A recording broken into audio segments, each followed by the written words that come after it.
या चर्चेला 360 डिग्रीमध्ये प्रचंड मोठा चेंज आलेला आहे। जय महाराष्ट्रवरती मगाशी बोलताना शिवसेनेचे नेते खासदार राहुल शेवाळे असं म्हणालेले आहेत की आमच्याकडे बाळा नांदगावकर प्रस्ताव घेऊन आले नाहीत, फॉर्म्युला घेऊन आलेले नाहीत, ते नुसतेच आले होते। आम्ही त्यांचा फक्त जनरल बोलणं झालं आणि कोणताही प्रस्ताव नव्हता आणि म्हणूनच उद्धव ठाकरे सुद्धा म्हणाले की प्रस्ताव आलेला नाही। याचा अर्थ झारीतले शुक्राचार्य म्हणा नाही तर काही म्हणा, निलेश हा प्रकार बघायचा तरी कसा, काय चाललंय नेमकं आहे? नाही, मुख्यतः राज ठाकरेंना यावेळेला निश्चितपणे इच्छा होती की भाजपबरोबरची युती तुटलेली आहे, तर अशा परिस्थितीमध्ये सेनेबरोबर मनसैनिक जे आहे ते एक मनानं एकत्रितपणे राजकारण जे आहे ते करताना पाहायला मिळू शकतात आणि मनसैनिकांची मुख्यतः ती इच्छाही होती आणि त्याच इच्छेचा आदर राखत राज ठाकरेंनी प्रस्ताव पाठवला होता।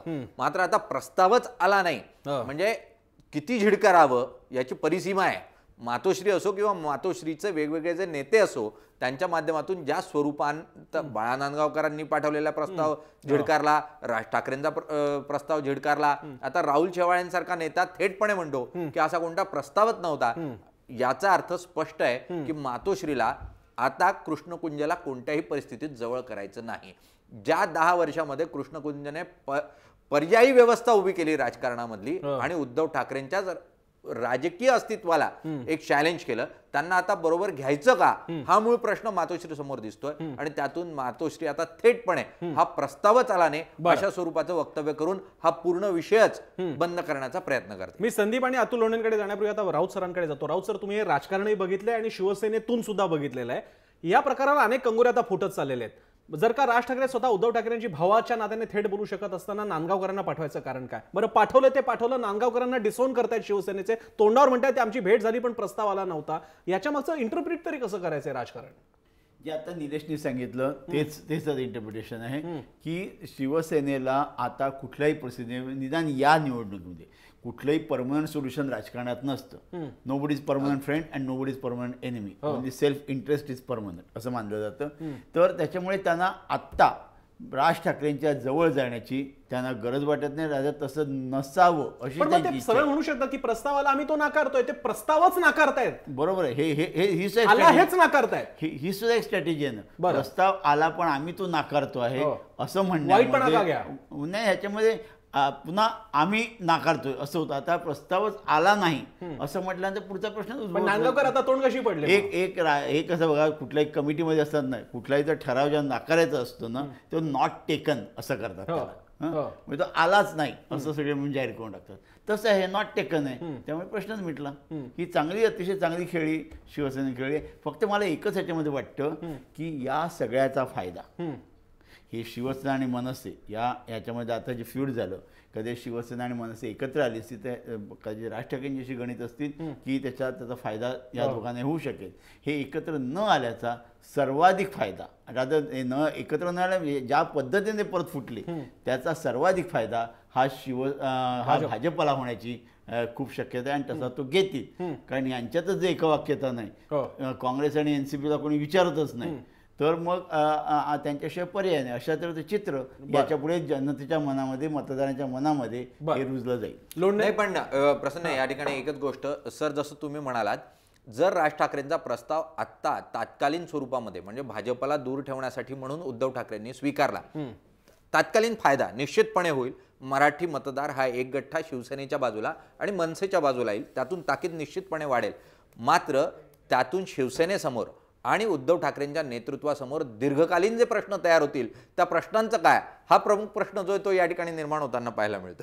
आणि दुसरी गोष्ट अशी याच्यामध्ये की जर का अशा तऱ्हेने मनसे बरोबर ते गेले असते तर याचा अर्थ मनसे किती काळ मैत्री राखील माहिती नाही, परंतु भाजपाबरोबर मात्र कायमचं शत्रुत्व येण्याची शक्यता आहे। जर का निवडणुकीनंतर राज्यात आणि महापालिकेत जर का पुन्हा एकत्र येण्याची परिस्थिती आली तर इथे मनसे बरोबर गेलेले असल्यामुळे ती युती ते जवळ येण्यामध्ये खूप मोठ्या अडचणी निर्माण व्हायच्या, त्याच्यामुळे असं केलेलं आहे, त्याचे नैसर्गिक आहे। मी लोंढ्यांकडे येण्यापूर्वी आता संदीप देशपांडेंकडे जातोय, मला लोंढ्यांकडे पण जायचंय। संदीपजी, आता जर का जिकडे तुमचा प्रस्ताव अमान्य करणं तर सोडा, प्रस्ताव आला हेच मान्य होत नाहीये, आता मनसे कशा प्रकारे बघणार शिवसेनेशी संबंध, उद्धव ठाकरेंशी नातं म्हणून संबंध आणि स्वतःचा एक्झिस्टन्स?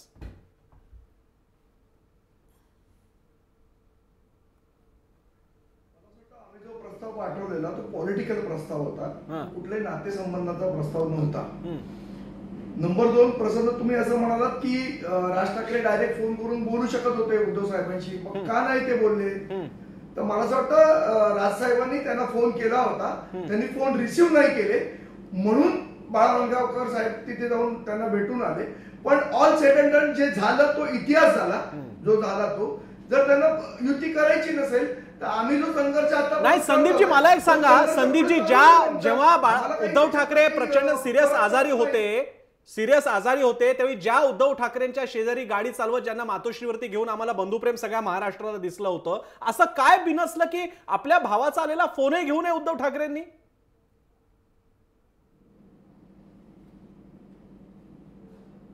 मला असं वाटतं त्याचं उत्तर त्यांनीच द्यायला पाहिजे, मी कसं देणार? नाही प्रसन्न, या बाबतीमध्ये म्हणजे संदीप जी हा विषय टाळण्याचा प्रयत्न करतायत. मात्र ठाकरे कुटुंबाचं सर्वोत्तम असं जर एक वागणूक बघितली तर व्यक्तिगत बाबींमध्ये रक्ताची नातं जपण्यामध्ये ठाकरे कुटुंब हे सातत्याने एक दुसऱ्या बरोबर राहिलेलं आहे. मग राजकीय विचारसरणी ही जरी वेगळी असली तरी मात्र या ठिकाणी हा विषय व्यक्तिगत पातळीवरचा किंवा कौटुंबिक पातळीवरचा नव्हता, हा पूर्णतः राजकीय विषय होता आणि राजकीय विचारसरणीतली जी दुही आहे ती कायम आहे आणि म्हणून या दोघं बंधूंमध्ये एक वाक्यता किंवा संपर्क होऊ शकलेला नसेल. मात्र यांचं सर्वात चांगली गोष्ट जर महाराष्ट्राच्या राजकारणातली कोणती आहे तर राजकीय जरी विरोधक असले तरी ते शत्रू नसतात आणि हे तर रक्ताचं नातं आहे जे सातत्याने ठाकरे कुटुंबाने जपलेलं आहे. मी कार्यक्रमाची शेवटी लोंढेजी तुमच्याकडे येतोय. हे सगळं ही रिफ्ट तयार झालेली असताना शिवसेना मनसे नंतर भाजप वेगळा आहे, भाजप शिवसेना एकमेकांवर आरोप करतायत, यामध्ये बाकीच्या गोष्टी सोडून द्या संजय निरुपम वगैरे, पण काँग्रेसला काही वेगळा चमत्कार घडून आणण्याची आशा वाटते आणि वाटत असेल ते कोणत्या निकषांवर? एक गोष्ट मी याच्यापूर्वी पण मांडली, मला थोडंसं राऊत साहेब जे बोलले त्याच्यावर माझा स्पष्ट आक्षेप आहे काय की काँग्रेसची काही खिसगंती नाही आहे. मी यांना पुन्हा एकदा सांगू इच्छितो की ज्या शिवसेनेची बाजू हे मांडत आहेत किंवा शिवसेनेच्या संदर्भामध्ये जे बोलत आहेत त्या शिवसेनेची या नगरपालिकांच्या निवडणुकांमध्ये काय अवस्था झाली सत्तेत असताना हे सगळ्या महाराष्ट्राने पाहिलं. त्याला काही जास्त दिवस झाले नाही, 1 महिना झाला. जी भाजपा सांगते की 100% भाजपा म्हणजे सगळ्या प्रादेशिक पक्षांना गिळंकृत करण्याचं वगैरे वगैरे अनेक लोक बोलतात, तसं होत नसते राजकारणामध्ये त्यांनी किती विचार केला तरी. त्या भाजपाला सातत्यानं गुंड प्रवृत्तीच्या लोकांना आपल्या पक्षामध्ये घ्यावं लागतं. त्याच्या मागचं लॉजिक काय असतं की आम्हाला आमचा पक्ष वाढवायचा आहे, इथपर्यंत त्यांना गुंड घ्यावे लागतात की ज्यांना जन्मठेप झालेली आहे. आता त्यांच्या संदर्भामध्ये काय होतं हे महाराष्ट्राच्या डोळ्यासमोर, म्हणजे इतका उघडा नंगा नाच जो आहे सत्तेचा तो भाजपा जर या महाराष्ट्रात करत असेल तर कोणाची बाजू पडकी आहे? काँग्रेसचा एक राजकारण करण्याचा बाज आहे, त्याला एक इतिहास आहे. त्यांनी या देशामध्ये तुमच्या माजी मुंबई प्रदेशाध्यक्षावरती सुद्धा आर्थिक अफरातफरीचे गैरव्यवहाराचे आरोप झालेच की कृपाशंकर सिंग कुठे?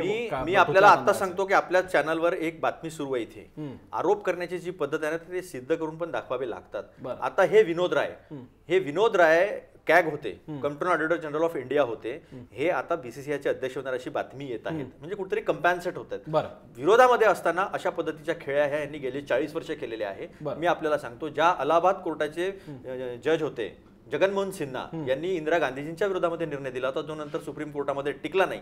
त्यांना नंतर अमेरिकेचे राजदूत यांची सत्ता आल्यावर केलं होतं. TN चतुर्वेदींचा असाच विषय होता. जे कॅग होते 85 मध्ये ज्यांनी बोपोरचं प्रकरण बीजेपी तुम्हाला कॉर्नर करण्याचा प्रयत्न बीजेपी कॉर्नर करत असतो की नाही बीजेपीला जनमानसामध्ये जेवढं त्यांना वाटतं तेवढं स्थान नाही आहे. ते फक्त मतांच्या विभाजनावर मतांच्या विभाजनावर म्हणजे इकडे बीजेपी आणि तिकडे MIM ला वाढवण्याचं काम बीजेपी करते आहे आणि मतांच्या विभाजनावर येत आहे. याचा अर्थ हा होत नाही की त्यांना मान्यता आहे. याचा अर्थ हा होतो की काँग्रेस एवढं सगळं असताना सगळेच्या सगळे आमच्या विरोधात आम्ही एकटे उभे आहो, आमच्या कामावर उभे आहो, आमच्या इतिहासावर उभे आहो, आमच्या नेत्यांच्या सोबत उभे आहो, आमच्या नेत्यांमुळे उभे आहो, तरी काँग्रेस जी आहे ती कुणी संपवण्याचा प्रयत्न काँग्रेस मुक्त संपवण्यासाठी एवढी जद्दोजहद करावी लागते. तरी पण प्रसन्न एक आक्षेप आहे इथे अतुलजींच्या याच्यावर, मुख्यतः कॅग राय हे विरोधक म्हणजे भाजप विरोधात असतानाही कॅग प्रमुख असताना राय यांना वापरलं आणि आता सीबीआय त्यांच्या ताब्यात आहे तेही वापरतायत आणि ईडी पण वापरतायत. मग तुम्ही सत्तेत होतात तर तुम्ही सत्तेचा वापर करू नाही शकला नाही, मान्य करा ना. तुम्हाला सत्ताही राबवता आली नाही योग्य पद्धतीने काँग्रेसला.